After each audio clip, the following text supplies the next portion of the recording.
Hello friend, good morning সবাইকে। আজকে সকাল সকাল চলে এসেছি আরেকটি নতুন ভিডিও নিয়ে। অনেক দিন ধরে চেষ্টা করছিলাম চাকরির, কিন্তু চাকরি তো পেলাম না। এখন কী করবো? চাকরির চেষ্টার সাথে সাথে আরেকটি নতুন ব্যবসা ডিস্ট্রিবিউটারশিপ নিয়ে নিলাম।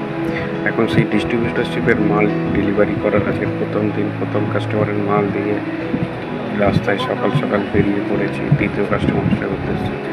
দ্বিতীয় কাস্টমারের কাছ থেকে মাল দিয়ে টাকা নিয়ে আজকে বেরিয়ে পড়লাম লাস্ট গন্তব্যের উদ্দেশ্যে।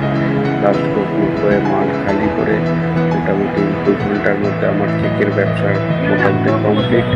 আজকে 5,600 টাকার মাল নিয়েছিলাম। এবার বাড়ি গিয়ে আপনাকে প্রফিটটা বলে দেবো কত হচ্ছে। দেখতে থাকুন, জানতে থাকুন।